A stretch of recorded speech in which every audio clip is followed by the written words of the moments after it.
Hi, it's Ken Knuckles with the Lion's Teeth blog, here with your midweek update for Tuesday, the 14th of June, 2018. 2016. Why am I saying 2018? I don't know. This week's been a crazy week. You have doubtless heard about the tragic attacks Sunday morning that happened at the Pulse nightclub in Orlando. It's been all over every news media outlet in the world. So if you're watching this, there's no way you could have avoided it. I wanted to devote the majority of the time tonight to talking about an announcement that Phil Rollins, president of Orlando City, made earlier today on social media. He announced a series of items that will be happening at the June 18th game against San Jose Earthquakes. That's an MLS match. Saturday night at 7:30 p.m. So if you're going to that match, there's going to be some special events to remember the victims, to honor the first responders.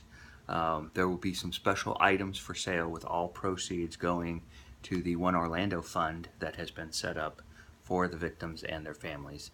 There's also going to be a special Orlando United patch that all the players will wear on their jerseys. So it's a really cool event, and there's going to be a couple of other things that they mentioned that will be going on. Also, there's going to be some ongoing events Orlando City will be doing. The foundation is donating a sizable amount of money to the One Orlando Fund that's been set up. There will be a permanent rainbow memorial in the brand new stadium that the club is building for the women's team and the MLS team. And there will be Orlando City as an organization will be the title sponsor of Pride Week going forward. So they really are showing that they are deeply embedded as a part of our city and our town, and they're embracing everybody that is part of it. You might have also heard Phil Rollins mention on social media and other places that a member of the Orlando City front office lost a number of friends in that attack. And so as an organization, they're really quite devastated by this. So it touched them personally. As I've mentioned before, I am a member of the supporters group, The Crown, for the Orlando Pride, the women's team. And you may call me naive.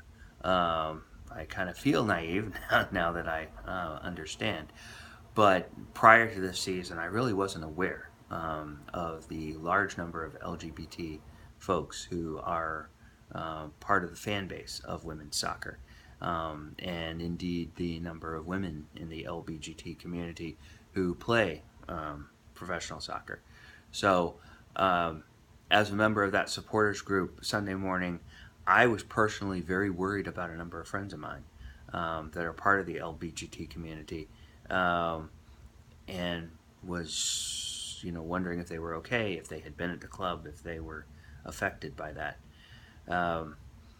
Partly because of that, and partly just because of being so upset about something happening in my city like this. I wanted to do something to respond on Sunday morning. I won the leukemia lottery a few years ago, which means that in addition to a few months stay at the hospital and some fantastic chemotherapy, and a lot of other unpleasantness, that one of the consolation prizes I received is a lifetime ban on donating blood. Woohoo! Funny how they don't want you to donate blood after you've had a blood cancer, isn't it? What's wrong with these people? But anyway, since I couldn't donate blood, I wanted to do something for all the people that were turning out to the donation centers to donate blood. So I packed up a cooler with a case of water and a bunch of ice and went out and handed out water to people. And it was great to see so many people from all walks of life and all over the city that had come out and were willing to spend hours out in the hot, muggy weather to donate blood to help out in the wake of this attack. So that was good to see. Also, I went with a few of my friends from the Crown out to the airport on Sunday afternoon, and we met the plane when the Pride came back from their match at Western New York. And normally the girls are very, I'm sorry, Kay Rollins calls them the girls. I prefer to call them the ladies. They're grown women. The ladies, when they came back off the plane this time, as you might expect, they were kind of subdued, and they seemed appreciative of the fact that we were out there, but a lot of them didn't want to chat as much as they normally do, and I can understand that. And then a few of the members of the team posted later on that Phil and Kay Rollins had held a special event for the players and their immediate families on Sunday night. So I was really glad to see that, because if you think about the life of a professional athlete, a lot of times they go off to play for a city and they have to spend so much time in training and meetings and traveling and whatnot. It's hard to make friends outside the club. So when some traumatic event like this happens, their family, if you will, are the rest of the players that are on the team and the members of the organization that they see week in, week out. So having something like that, really shows that the organization cares about their players as people and not just as commodities. Not just as ways to sell tickets and get people in the door. So I was very grateful to be a fan of an organization like that. And Phil, you get a big thumbs up from me for everything that you've done with this organization. You guys have hit all the right notes from a fan standpoint, and it sounds like from the opinion of the players as well.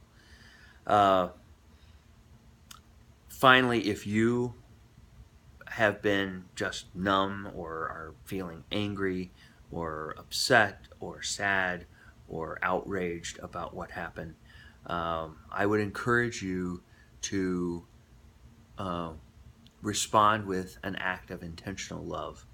And what I mean by that is donate to one of the funds or one of the organizations is collecting items to help victims and their families.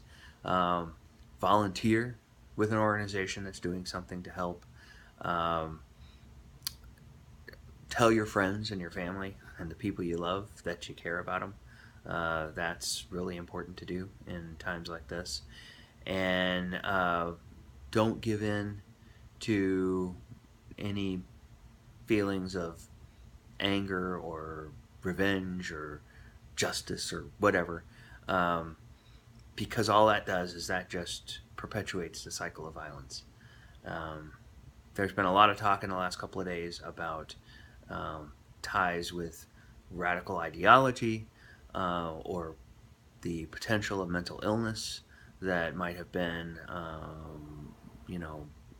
people are trying to say is responsible for this.